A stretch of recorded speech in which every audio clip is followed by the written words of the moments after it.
It began like any other exercise on the open plains.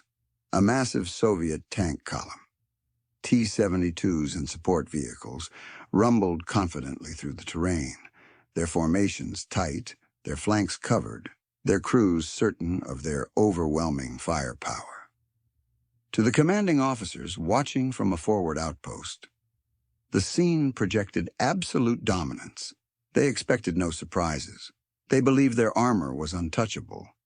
But that illusion shattered in a matter of seconds. Suddenly, streaks appeared low on the horizon, unmistakable and terrifying.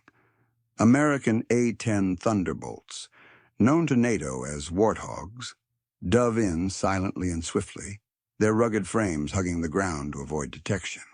What followed was pure devastation. The roar of twin turbofans was soon drowned out by the unforgettable buzz of the GAU-8 Avenger, a 30mm cannon capable of firing nearly 4,000 rounds per minute. Shells rained down like hammers from the sky. Soviet tanks that had once seemed invincible were torn open like tin cans. The front of the column exploded in fire and smoke, the middle jammed with chaos, the rear scrambling for cover that didn't exist. In less than 10 minutes, over half the armored formation was destroyed. Radios were filled with screams, confusion, and frantic orders to retreat.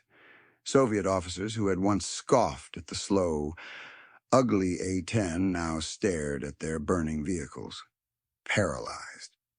This wasn't just a tactical defeat, it was a complete breakdown of everything they thought they knew about battlefield supremacy. The story of the A-10 Thunderbolt, the Kyrku, begins not with speed or stealth, but with a brutally honest acknowledgement of what war in the modern age demanded: durability, lethality, and the ability to support troops on the ground under extreme conditions. During the Cold War, NATO planners understood that if Soviet armored divisions ever rolled west, the skies would need a flying tank killer. In 1972, the U.S. Air Force responded with something radical. The Fairchild Republic A-10 Thunderbolt II, nicknamed the Warthog due to its ungainly appearance. The A-10 was unlike any other jet in the sky. It wasn't sleek or fast, it was slow and tough. Designed specifically for close air support tasks. At its core was the GAU-8A Avenger, a monstrous 30mm 7-barrel Gatling gun that accounted for nearly 16% of the aircraft's weight.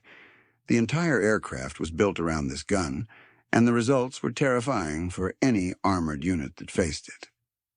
Unlike high-speed fighters that soared past targets, the A-10 loitered. It circled the battlefield like a vulture, picking off tanks with precision while absorbing punishment that would cripple other aircraft. Its titanium bathtub protected the pilot, while redundant systems meant it could lose hydraulics and still fly. By the late 1970s, the A-10 was fully operational, and it quickly earned a fearsome reputation among U.S. allies and adversaries alike.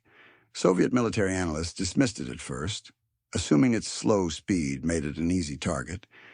But in simulations and later real-world battles, that assumption proved fatally flawed.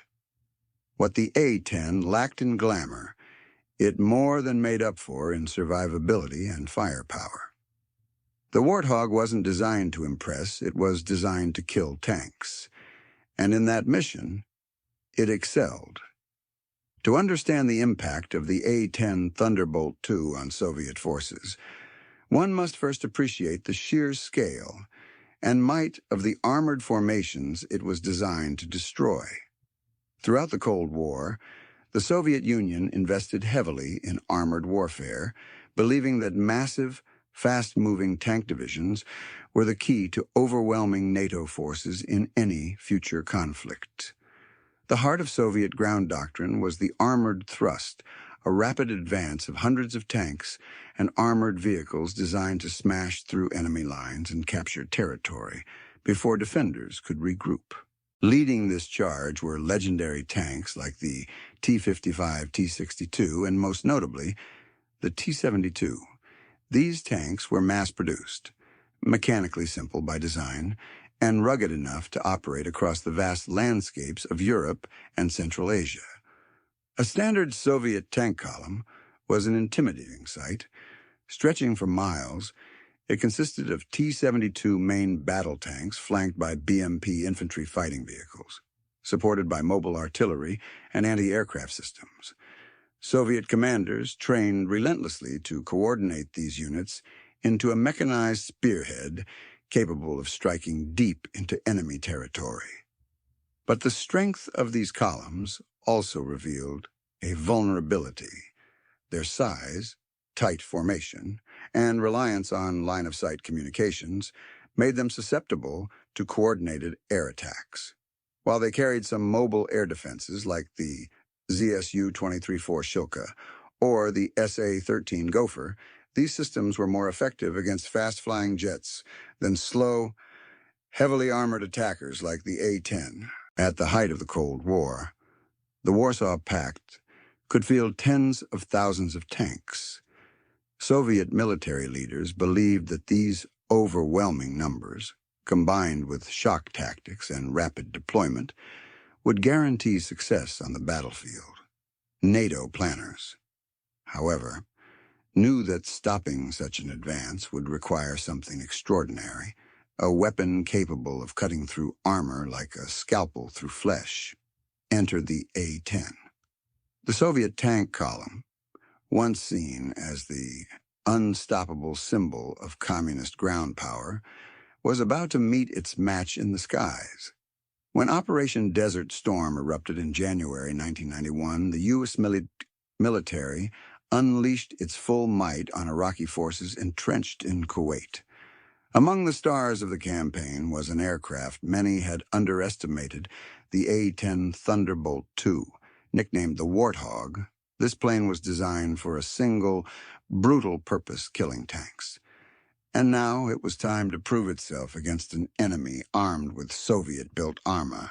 Iraq's military, trained and equipped by Soviet advisors, fielded a large number of tanks, most notably the T-55, T-62, and T-72. These armored units formed the backbone of Saddam Hussein's forces, organized in massed formations that mirrored classic Soviet doctrine. They dug into defensive positions across the desert, expecting to resist a ground assault. What they didn't anticipate was the precision and lethality of the A-10, flying low and slow.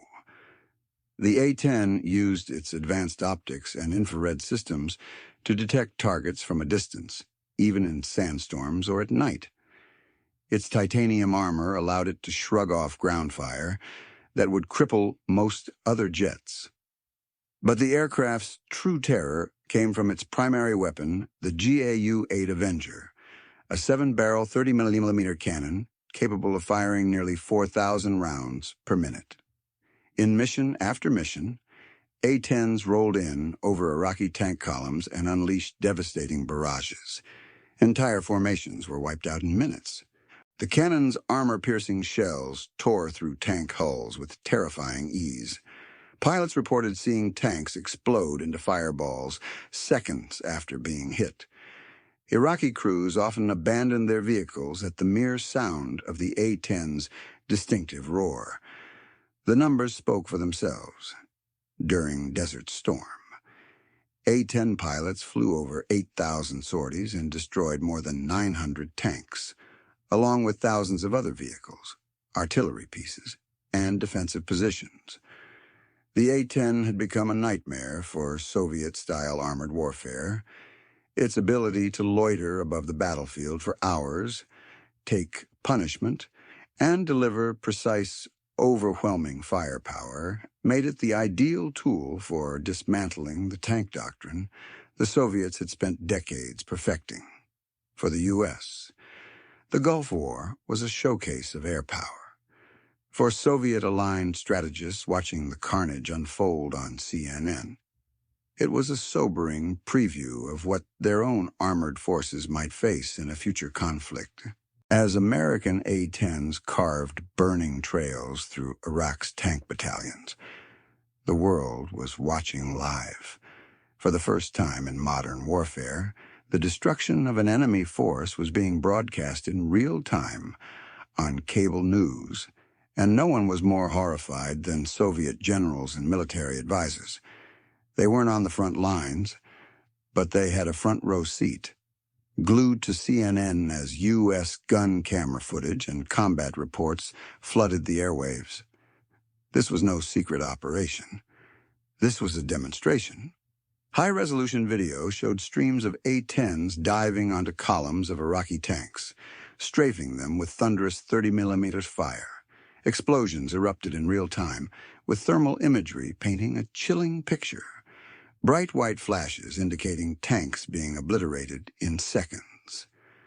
Viewers didn't need subtitles to understand the message. Soviet armor was being shredded effortlessly. For decades, the Soviet Union had relied on its vast tank fleets to project power across Eastern Europe and the Middle East. The T-72 was meant to be the crown jewel fast, powerful, and well-armored. But now, these same tanks were being vaporized by a single pass from a Warthog. And the world, including Soviet leadership, could see it live, unfiltered, undeniable. The psychological impact was immediate. KGB analysts compiled recordings, sending urgent assessments to the Kremlin. Generals huddled behind closed doors, reviewing satellite imagery, intercepted communications, and CNN broadcasts. The footage wasn't propaganda, it was battlefield reality. What frightened them most wasn't just the destruction of tanks, but the brutal efficiency. The U.S. didn't need overwhelming numbers. It needed precision, technology, and speed. This visual evidence shattered myths about Soviet armor. The assumption that mass could absorb air power was now invalid. The myth of invincibility surrounding Soviet-designed tanks had been publicly destroyed not by strategic bombing, but by a handful of dedicated tank-killer jets. It was a revelation too stark to ignore. As the war continued, CNN footage of A-10's hunting tanks became a staple, and with each broadcast, the confidence of Soviet strategists eroded further. It wasn't just a war for territory, it was a war for perception. And in that theater, the U.S. had already won. What made the A-10 Warthog so devastating wasn't just its brutal firepower, it was a masterclass in battlefield engineering. Every inch of the aircraft was designed with one purpose: to obliterate enemy armor and survive while doing it. For Soviet officers trained to believe in numerical superiority and layered defense, the A-10 was a nightmare they couldn't explain away. At the heart of its lethality was the GAU-8A Avenger, a 30mm, 7-barrel Gatling gun capable of firing nearly 4,000 rounds per minute. Its depleted uranium shells punched through the frontal armor of T-72s, which Soviet design bureaus had once claimed were nearly impervious to such attacks. In tests and in combat, this gun shredded tanks in seconds, leaving flaming husks where armored pride once stood. But the A-10's edge didn't end there. Its airframe was built like a flying tank. It could absorb punishing damage and still return to base, something no other close air support jet could do. Dual engines mounted high on the fuselage minimized vulnerability to ground fire.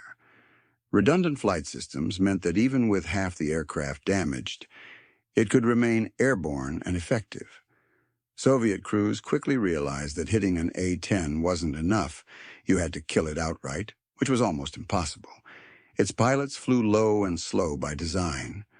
This allowed unparalleled visibility, precision targeting, and the ability to loiter over battlefields for hours.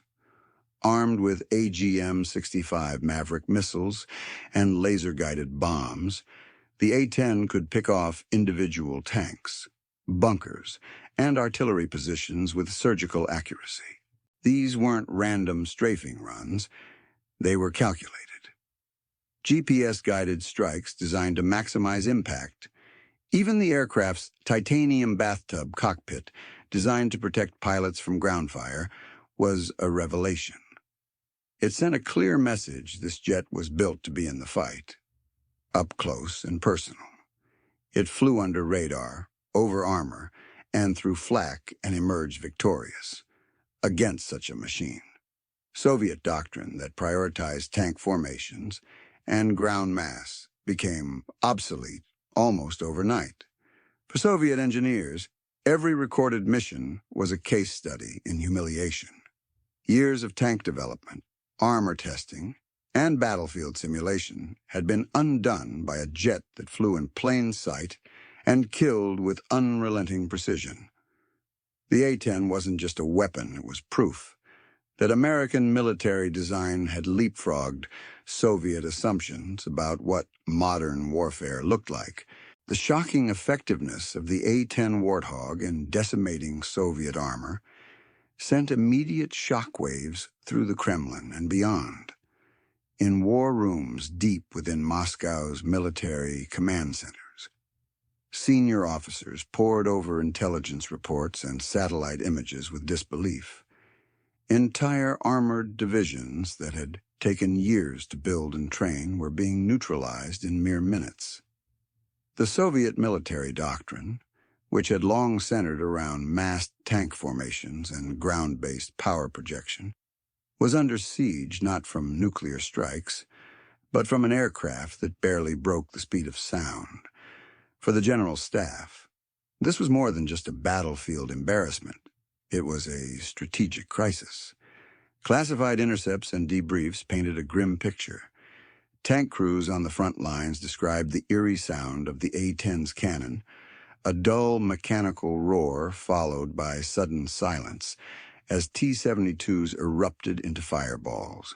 Survivors spoke of jets appearing without warning, striking with surgical precision, and vanishing before any effective counterattack could be mounted. The Soviet Ministry of Defense was forced to confront a harsh truth.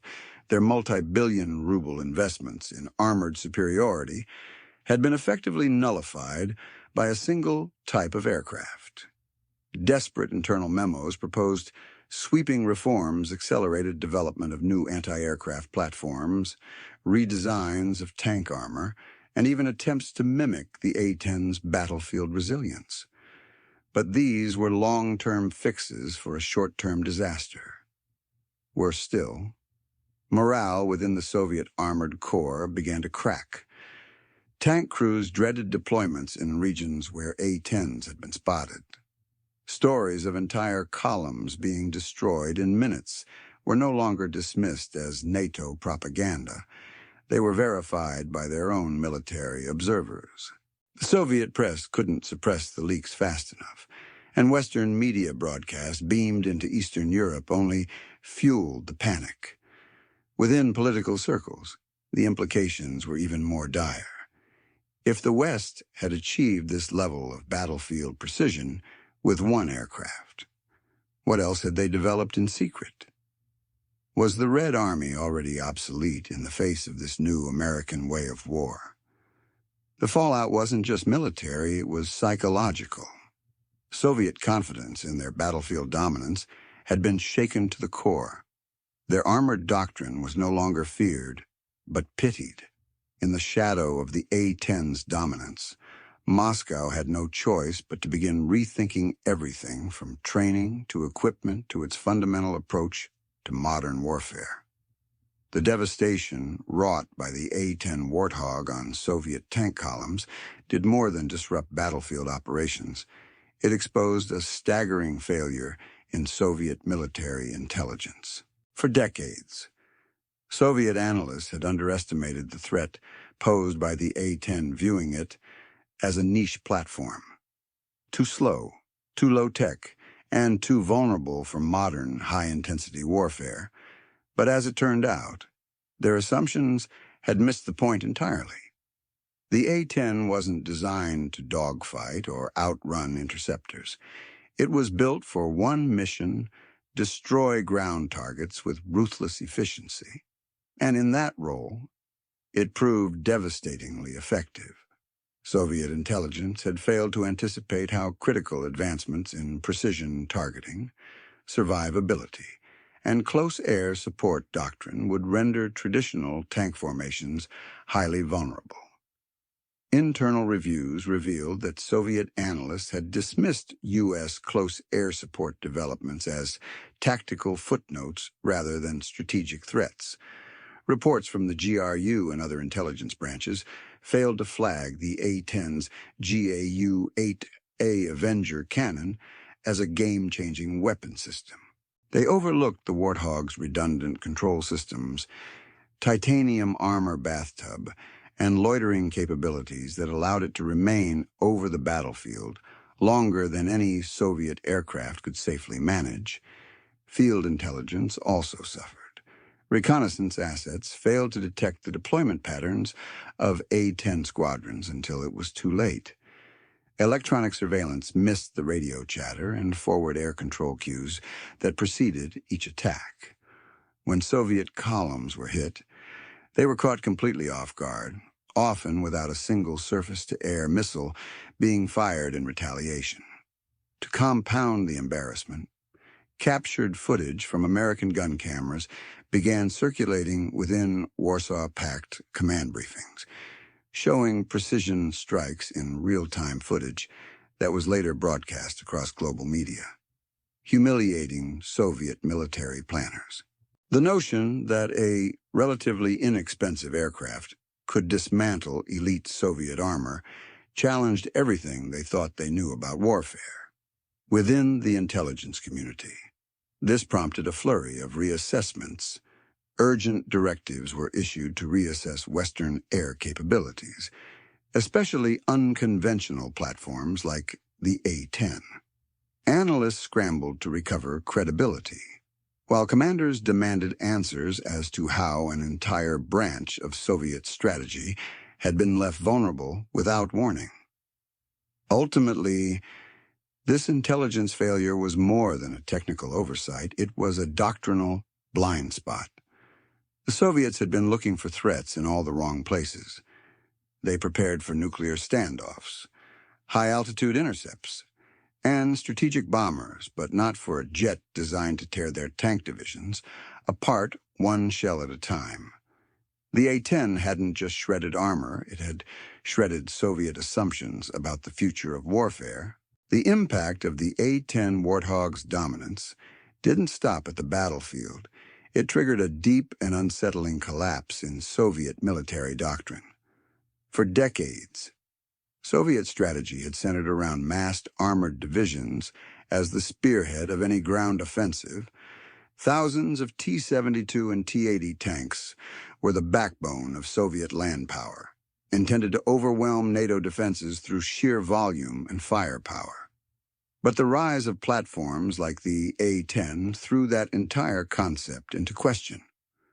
Before the Warthog's emergence in combat, Soviet military planners believed that large-scale tank maneuvers, supported by artillery and mobile infantry, were nearly unstoppable if executed with speed and coordination. Their doctrine prioritized speed, shock, and saturation. What they had not accounted for was a platform that could loiter for hours, surgically dismantling those formations with armor-penetrating firepower from long distances and with pinpoint accuracy. When entire armored regiments were disabled in minutes by A-10s, it exposed a core vulnerability. Soviet doctrine assumed superiority in numbers, and momentum would be decisive. Instead, precision, coordination with ground forces, and survivability, three pillars of A-10 strategy, proved superior. Soviet commanders found that their mechanized formations, once considered invincible symbols of land dominance, had become easy targets for a single American aircraft with the right tools and support network. This wasn't just a tactical inconvenience, it was a doctrinal shockwave. Military schools in the USSR began urgently re-evaluating training manuals. Instructors faced tough questions from junior officers. How do you plan an offensive in the face of persistent air threats like the Warthog? How do you counter a plane that survives hits, returns to base, and comes back hours later to finish the job? There were few answers. Soviet air defense doctrine, built around interceptors and radar-guided missile systems, was too slow and too inflexible to respond to the A-10's tactics. Air defense units were trained to target fast-moving jets at high altitudes, not slow, low-flying aircraft capable of popping up behind hills or using terrain masking to their advantage. Even more devastating was the psychological shift. Tank crews, once the pride of Soviet ground forces, began doubting their own survivability. Rumors spread of entire columns wiped out in minutes, of missiles striking from nowhere, and of a cannon so powerful it tore through reactive armor like paper. Morale dipped. Training became more cautious. Exercises were adjusted to avoid simulating the exact kind of engagements the A-10 had mastered. In a matter of months, Soviet confidence in their entire armored doctrine eroded. And while they tried to adapt with new air defense units, revised tactics, and better coordination, the damage had already been done. The myth of the unstoppable Soviet tank division had been broken not by a fleet of bombers or a nuclear threat, but by a single, ugly, tough aircraft and the doctrine that empowered it. Faced with the formidable challenge posed by the A-10 Warthog, the U.S. Air Force didn't simply rely on brute strength or technological superiority. They redefined battlefield tactics. The success of the Warthog was as much about how it was used as it was about what it could do. This innovation in tactics sent shockwaves through Soviet command, which had long relied on predictable, mechanized warfare. One of the key innovations was the integration of close air support with real-time ground intelligence. Unlike traditional fast jets that required extensive planning and target preselection, A-10 pilots operated dynamically. They were embedded within forward operations and often flew in direct coordination with ground troops. This allowed them to receive updated target coordinates mid-flight, respond to changing battle conditions, and deliver firepower with unmatched precision and timing. Additionally, A-10 pilots embraced terrain masking, a tactic where the aircraft flew extremely low to avoid radar detection and surface-to-air missile systems by hugging the contours of hills, valleys, and ridgelines. The Warthog could surprise Soviet positions, emerging seemingly out of nowhere to unleash devastating firepower. This tactic, difficult to defend against, undermined Soviet radar and early warning systems that had been calibrated for high-altitude threats. The A-10's loiter capability also changed the game. It wasn't just a hit-and-run attacker, it stayed. While most aircraft needed to refuel or return to base after short missions, the Warthog could circle a battlefield for hours, providing persistent pressure. This wore down enemy units, forced them into defensive postures, and denied them mobility. Soviet tank commanders, trained to lead fast-moving offensives, found themselves pinned down by a plane they couldn't outrun or hide from. Another innovation was the use of kill boxes coordinated between air and ground forces. These designated areas allowed A-10s to engage any hostile target within the boundary without needing further clearance. The result was rapid engagement cycles when Soviet tanks were spotted. They were hit almost instantly. This agility contrasted sharply with the Soviet model, which relied on rigid command structures and slow reaction times. Electronic warfare also played a role. A-10s often operated with support from EC-130s and jamming platforms that disrupted enemy communications and targeting systems. Combined with decoys and flares, the Warthog became even harder to intercept. compounding Soviet frustrations. Perhaps most significantly, the A-10 was designed for survivability. When combined with aggressive, high-risk tactics, this allowed pilots to operate in contested airspace where most aircraft would never dare. Soviet analysts noted with disbelief how A-10s returned to base with multiple holes in their wings or missing components only to be patched up and flown again the next day. In short, tactical innovation wasn't just a support element of the A-10's success, it was the core of it. The aircraft's effectiveness stemmed from a doctrine that valued flexibility, initiative, and real-time coordination. These were principles the Soviet system, with its rigid hierarchies and centralized control, struggled to replicate.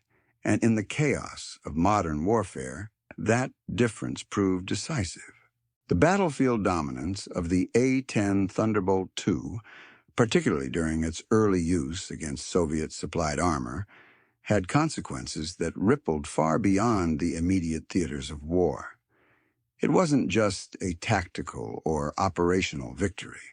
It was a strategic wake-up call that reshaped military doctrines, procurement strategies, and defense postures around the world. One of the most profound global implications was the erosion of Soviet credibility among its client states. Nations that had invested heavily in Soviet tanks, particularly the T-72 and its derivatives, began to question the survivability of their armored forces in the face of modern Western air power. The ease and speed with which A-10s dismantled entire columns of armored vehicles, often in full view of satellite coverage or televised footage, served as a devastating marketing blow to Soviet defense exports. As a result, countries in the Middle East, Africa, and Asia began to diversify their arms purchases.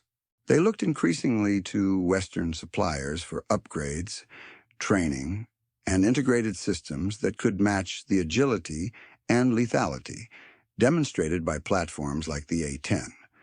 This trend undermined the Soviet Union's geopolitical influence at a critical moment in the Cold War, where arms deals often translated into diplomatic alignment and economic leverage. In NATO circles, the success of the Warthog validated the concept of air-land integration and bolstered confidence in the alliance's ability to repel a potential Soviet armored invasion of Western Europe.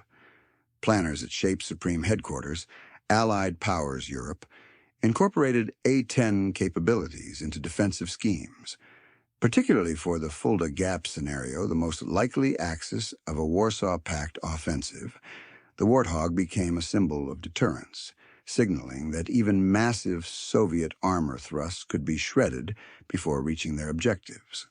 Furthermore, the psychological impact on the Soviet military was significant.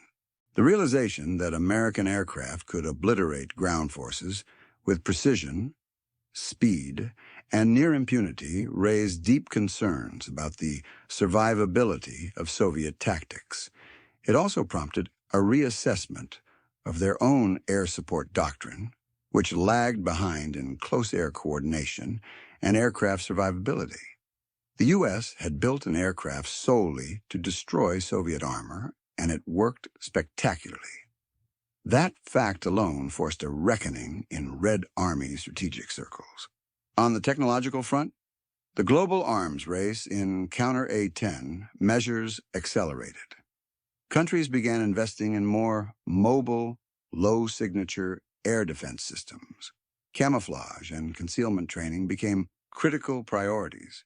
Innovations in reactive armor, electronic countermeasures, and integrated radar networks were spurred not just by theory, but by the harsh reality that modern air power, as embodied by the A-10, could render massive tank formations obsolete in minutes. In the broader Cold War context, the A-10's performance fed into the larger narrative of American innovation outpacing Soviet rigidity.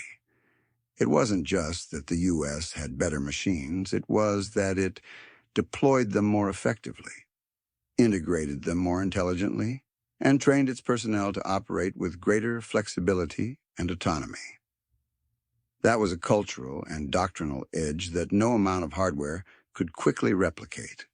Finally, in media and political circles, the imagery of burning Soviet tanks and triumphant warthogs became a tool of soft power. It reinforced the perception of Western military superiority, demoralized adversary, and strengthened the political will for defense investment at home. The Cold War wasn't just fought in shadows, it was broadcast.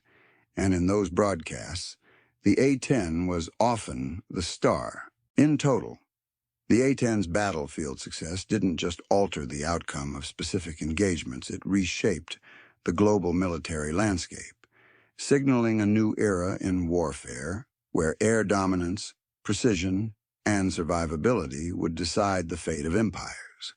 The story of the A-10 Thunderbolt II and its shocking effectiveness against Soviet tank columns left behind a legacy that continues to shape military thought, procurement, and battlefield doctrine. The lessons learned from those devastating close air support missions extend far beyond the technical specifications of the aircraft. They reflect deeper truths about modern warfare, doctrine, and strategic culture. The A-10's legacy is rooted in its design philosophy. It was never about speed or stealth. It was about survivability, lethality, and simplicity.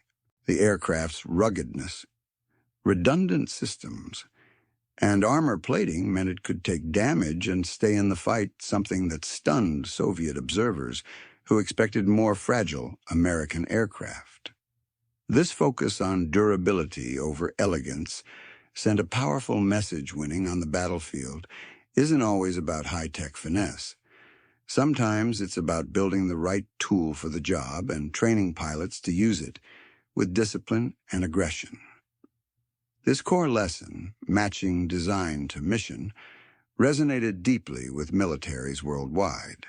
The A-10's success prompted a reevaluation of air support strategies.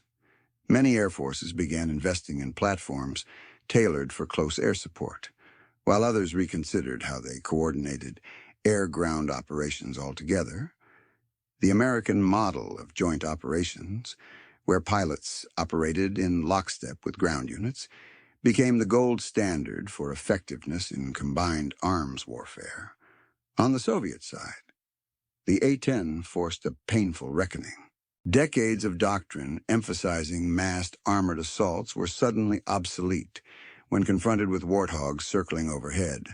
The realization that an aircraft could loiter above the battlefield for hours, methodically dismantling tank formations from the sky, forced Soviet generals to rethink their reliance on armored spearheads. It was no longer enough to have superior numbers. Those numbers had to survive long enough to matter.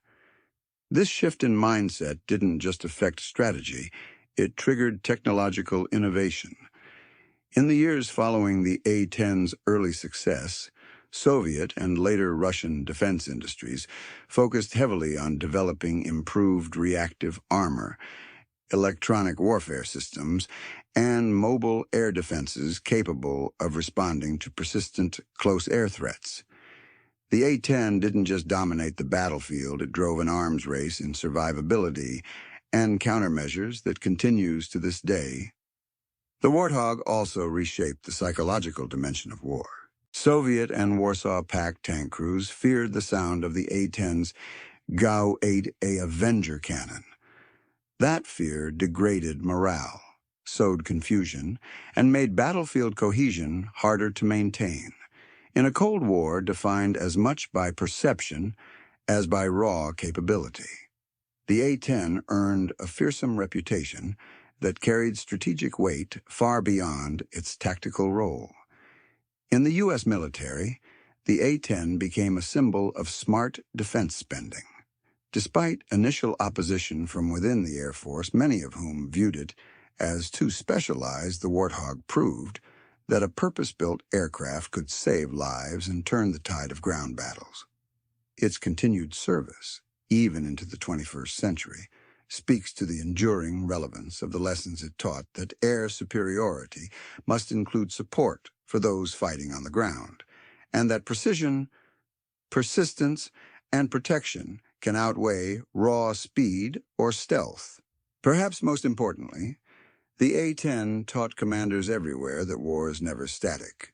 Doctrines that ignore technological shifts or cling to outdated assumptions will be shattered sometimes in seconds, as Soviet generals watching CNN learned when their prized T-72s exploded one after another under the A-10's withering fire.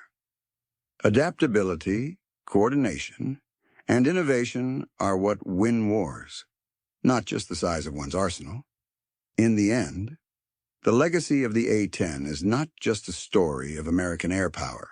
It's a lesson in humility, in the importance of designing for real-world needs, and in the value of integrating technology with doctrine. It's a reminder that sometimes a slow, ugly aircraft flying low and firing a 30mm cannon can change the course of history and terrify a superpower into changing the way it fights.